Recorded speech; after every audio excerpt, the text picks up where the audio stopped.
All right, well, thank you for coming forward today. A couple more coming. All right, so as I start this, I got a question for you. So are any of you here, are any of you first graders? Well, good. Glad we have some first graders. The reason why I ask about that was because when I was in first grade, I had something really special happen to me at Christmas time. But before I get to that, can anybody tell me what your teachers' names are? Anyone want to share your teachers' names? Yes. Mrs. Lindley, yes. Very good. Yes. Miss Lynch? Yes. Mrs. Elias, yes. Mrs. Hare. Mrs. Hare.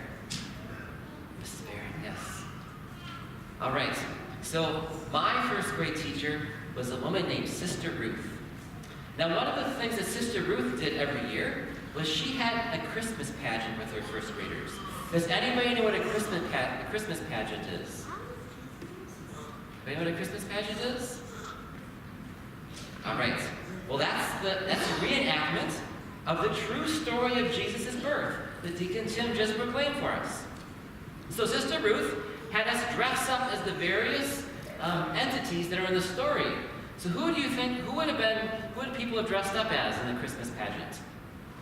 What do you think we would have had? Yes. Mary and Joseph. We'd have Mary and Joseph, yes. What else do you think we've had in a Christmas pageant? Yes. Jesus, yes. And what else do you think we would have had? Yes. Hats. What was that? Hats. That's okay. What was that? Shepherds, exactly, yes. And some other people, or some other entities. Angels, do you think? All right. Angels and shepherds, and eventually, we didn't hear about it today, but then there's going to be 3 of them that come in a couple weeks. Remember what 3 come in a few weeks? The 3 kings, exactly. So there was a girl named Maria McMinimum, and she was dressed up as Mary. And I was her husband, Joseph. Because my name is Joseph, so I was St. Joseph. And so my mom made a special St. Joseph costume for me to wear. In fact, for many years after that, Sister Ruth would ask my mom if she could borrow the St. Joseph costume for whoever was being Joseph that year. And in fact, it was my wearing of that costume, which kind of looked like a priest outfit, that was what first got me to think about becoming a priest. In fact, after Christmas, I would play Mass at home, wearing the costume. In fact, here is a picture of Father Joe back as a first grader in our living room playing Mass. Do you kind of recognize him? All right. So, Christmas has many special memories associated with it. Does anybody want to share a couple of special memories that you have of Christmas? Yeah. Yes. What's a special memory you have of Christmas? Did you open some gifts last night? Okay, so was that good memories of that? Yes. Family, very good. So who were you with? Were you with some family last night? Started on Sunday, wow. Uh-huh. Good. Uh-huh.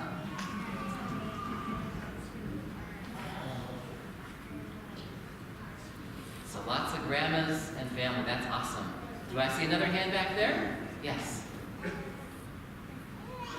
Christmas tree, yes. Any other memories of Christmas that you'd like to share that are fun? Yes. For Christmas, my grandma got me a bow and arrow with a target. Got a bow and arrow with a target. So that'll be so just like I was a priest after Mass, you can be a hunter after Christmas, right? Very good. All right. But as special and as joyful as Christmas is when we celebrate each year, the very most important thing about Christmas is what happened on the very first Christmas day. Does anybody remember where the first Christmas day happened? Yes. In Bethlehem. Very good. And can anybody remember what really important thing happened in Bethlehem? Yes. There was a star above it. There was a star above it, yes. And what was beneath the star? Bethlehem. Bethlehem, yes. And what happened in Bethlehem? A baby. A baby, yes. And who is the baby? Jesus, very good. Baby Jesus was born. God himself was really born into the world. And he came into the world because he loves us. He came into the world because when Jesus came to the world, it was a time of darkness and difficulty. We heard that about that in the first reading that Lane proclaimed for us nicely. When Jesus came into the world, he brought hope. He brought hope that no matter how hard things were at the time, a better future awaited the people. But you know what? Jesus didn't just come 2,020 years ago. He comes to us every time we come to Mass. Because in a few minutes at the altar, I'm going to say the same words that Jesus said on the night that he died for us because he loves us. When he said that the little piece of bread would become his body, the cup of wine would become his blood. And he then said to do that in memory of him. He wants us, in fact, he tells us to come to Mass every Sunday. God, our Creator who loves us, tells us to come and receive him each week, to be strengthened by him. And just as Jesus brought the light of hope 2,000 or so years ago, he wants to bring hope into each of our lives.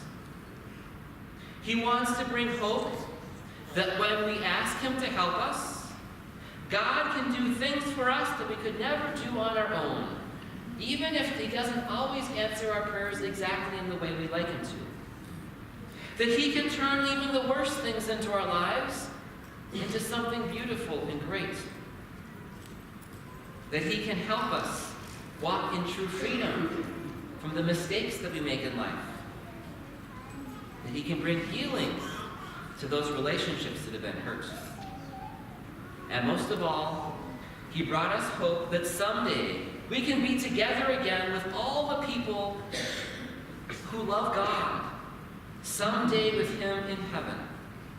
All the people that we celebrated Christmases with in the past. Because remember my first grade teacher, Sister Ruth? Yeah, she made the costume. She had me make the costume. Yes, very good. Not a cowboy, but St. Joseph. Although St. Joseph did lead a donkey, so he was kind of like a cowboy, wasn't he? Very good. But just right after Christmas 2 years ago, Sister Ruth died. And I was privileged enough to get to do her funeral. But someday we have the great hope that we can be with Sister Ruth and all of our grandparents and all the people we love who are no longer here on earth.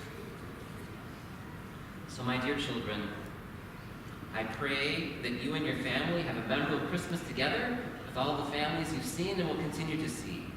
I pray that you'll be open to whatever God wants for your life as you get older. Maybe even 1 or 2 or 3 of you are going to be a priest someday, or God's invited you to that. Maybe 1 or 2 or 3 of you are invited to be a nun, like Sister Ruth was. And we don't know that yet either, do we? And most of all, and I wish you great joy on this Christmas day, great joy every day, the kind of joy we can only have when Jesus is an important part of our lives. So thank you for being here today. Merry Christmas, and I invite you to go back and be with your family.